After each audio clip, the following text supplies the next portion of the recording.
उत्तमम परम दयाल श्री ठाकुर अपने भक्त के साथ बातचीत कर रहे हैं।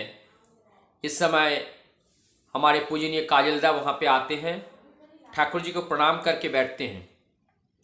ठाकुर जी तब एक वाणी देते हैं और उसमें विधायना शब्द आता है। पूजनीय काजलदा ने पिताजी से पूछे, पिताजी विधायना का क्या अर्थ है? ठाकुर जी इस विधायना शब्द का अर्थ बताते हुए ठाकुर जी बोलते हैं, विधायना को समझने के लिए जो विधान है, विधान को समझना पड़ेगा। क्या विधान है?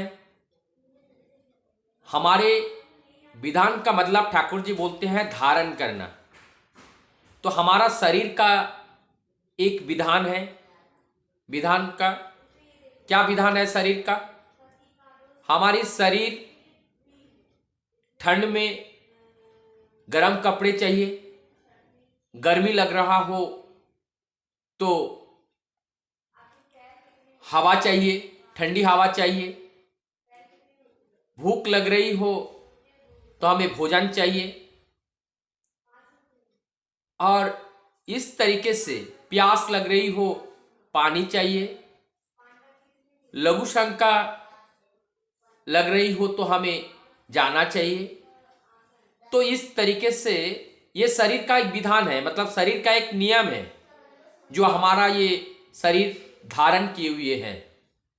रात है, सोने के लिए चाहती है, दिन है, जगना चाहते हैं। तो इस तरीके से एक शरीर का प्राकृतिक रूप से एक नियम है, एक विधान है। तो ये हो गया विधान। अब विधायना क्या है? हमें भगवान ने मुंह बना के दिए हैं, मुंह से हमें खाना है। क्या खाना है, कितना खाना है, किस तरह खाना है, कैसे उसे चबा के खाना है, कितनी मात्रा में खाना है, ठंडा खाना है, गरम खाना है, मीठा खाना है, फीका खाना है, सब इसका विधान है। जब हम इस सारे नियमों को ठीक ठीक अनुपालन करके चलते हैं तो हमारा ये शरीर का जो अस्तित्व है लंबे समय तक रहता है। कोई भी वस्तु का अस्तित्व लंबे समय तक तब रह पाता है जब उनका जो शरीर के विधान के अनुसार उनको हर चीज उनको मुहैया कराया जाता है। नियम से ना चल के अनियमितता का जब हम प्रयोग करते हैं तो शरीर का जो विधान या शरीर का जो गुणधर्म है वो कम हो जाती हैं, शरीर बलहीन हो जाता है, शरीर कमजोर हो जाती है, शरीर में इम्यूनिटी पावर भी कम हो जाती है, शरीर लंबे समय तक नहीं चल पाती है।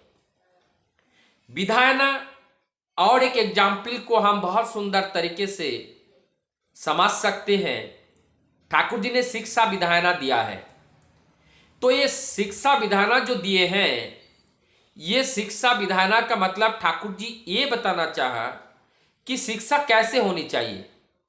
ठाकुर जी के वाणी है बांग्ला में, लेखा पढ़ाई दौड़ होले शिक्षा तारा तारे कय ना, अभ्यास व्यवहार सहज ज्ञान ना होले शिक्षा है ना। मतलब ये जो हम बहुत बड़े बड़े डिग्री हमारे पास हैं, लेकिन हम ये नहीं जानते हैं एक रिक्शा वाले जिसमें हमें बैठना है उनसे किस तरीके से व्यवहार करना है। हम उनको बुलाते हैं, ये रिक्शा वाले इधर आ जा। क्यों, मैं ये तो भी तो बोला सकता हूँ, भैया जरा आओ, इधर आओ, आप क्या वहां तक हमें ले जाओगे? तो ये सहृदय से अगर हम किसी से बात करें तो वो भी हमें उतारने के बाद भी वो काफी देर तक सोचता रहेगा, याद करता रहेगा, मैंने अपने जेब से क्या दिया? कुछ नहीं दिया। जितना एनर्जी हमें वो शब्द ए रिक्शा वाले इधर आ, उसमें जितना एनर्जी खर्चा हुआ है, ये जो शब्द है भैया जरा इधर आओ, ये उससे और कम एनर्जी खर्चा होगा। लेकिन इस व्यवहार को हम नहीं जानते हैं। हम बड़े बड़े नौकरी कर रहे हैं, बड़े पोस्ट में हैं, बड़ी यूनिवर्सिटी की डिग्री, पीएचडी बहुत सारे चीज हमने कर रखे हैं, लेकिन हम ये नहीं जानते हैं निम्न स्तर के जो लोग नीचे पायदान में, निचले पायदान में रहते हैं, उनके साथ कैसे सम्मान करना चाहिए, अपने परिवार के अपने से जो अनुज हैं उनसे क्या व्यवहार करना चाहिए। ये है विधायना, ये है नीति नियम मात्रा, कितनी हमें क्या कर, कैसे क्या करना है। ये विधायना को शरीर का जो विधान है उसके अनुरूप लेकर के इसको चलाना है। हमें आंख दिए हैं ईश्वर ने, देखना है, लेकिन क्या चीज देखना है और कितना देखना है, यह भी एक नियम होनी चाहिए। क्या चीज हमें देखना है? कोई अगर अश्लील चीज है, कोई अगर हमारे जीवन के पथ के लिए बाधक है, हमारे अस्तित्व की रक्षा के लिए वो उपयोगी नहीं है, तो हम उस चीज को क्यों देखेंगे? जो हमारी सत्ता संवर्धन में सहयोग होता है, हमारी देखने का, वही हम देखेंगे। सुनने का लिए हमें कान दिए हैं, लेकिन हमें यह ध्यान रखना है जो चीज मैं सुन रहा हूं उससे हमारी सत्ता की रक्षा हो रही है या सती हो रही है। यदि उसमें सती है हम उसको नहीं सुनेंगे। तो इस तरीके से हमारे शरीर के अंदर जितने इंद्रियां हैं उस इंद्रियां का उपयोग हम कैसे करें और कितनी मात्रा में करें, ये सारे नीति नियम जिस ग्रंथ के अंतर्गत होता है उसको विधायना कहते हैं। इस तरह से एक ठाकुर जी का और एक ग्रंथ है जिसको विवाह विधायना कहते हैं। तो विवाह विधायना में ये विवाह के सारे नीति नियम हैं। हम जानते हैं कि विवाह जब लड़का या लड़की यंग हो जाते हैं और विवाह के लायक हो जाते हैं तो उनको विवाह धर्म में बांध देते हैं, ताकि एक सुंदर प्रजनी जो कमिंग जनरेशन को वो दे पाए, जिससे राष्ट्र और हमारे समाज की रक्षा करने में वो सहयोग हो। लेकिन ये तब होगा कि हमें याद आया कि विवाह और जो आ गया, जो मिल गया और उसके साथ हमने अपने शादी कर ली, ये ठीक नहीं है। क्योंकि शरीर का भी एक विधान है।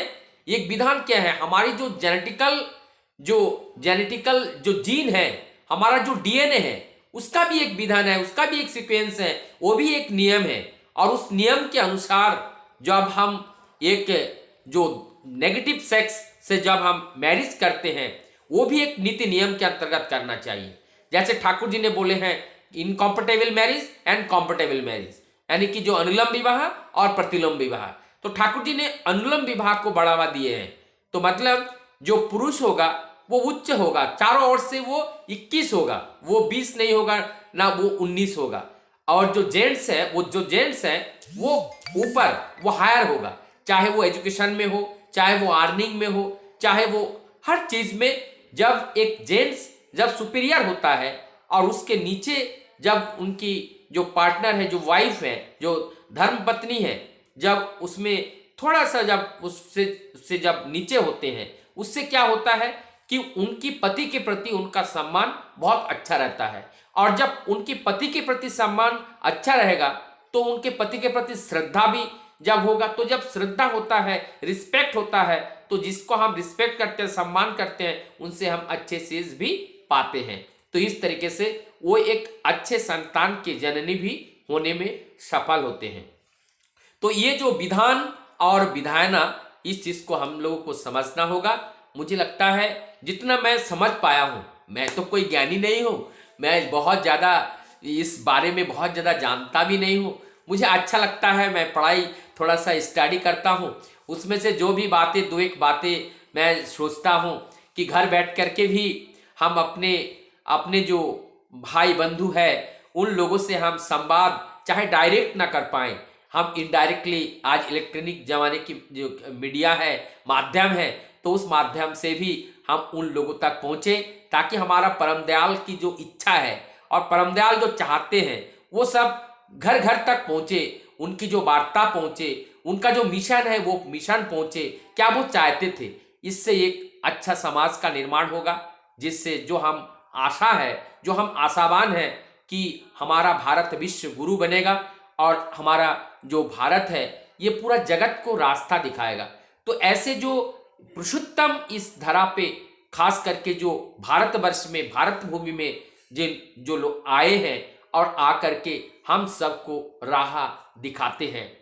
तो इस तरीके से परम दयाल भी वो अखंड भारत ही था उस समय 1888 में वो आए थे और हम लोगों को ऐसे सुंदर सुंदर बातें दिए हैं जो जीवन चलने के पथ पर बहुत ही उपयोगी हैं। आइए उनको इस नीति नियम को पालन करके हम अपने जीवन को सुंदर बनाएं, अपना परिवार सुंदर बनाएं, अपना समाज सुंदर बनाएं, अपना राष्ट्र सुंदर बनाएं, फिर दोबारा से हमारा भारतवर्ष एक बार विश्व गुरु का स्थान को ग्रहण करे। वंदे पुरुषोत्तम।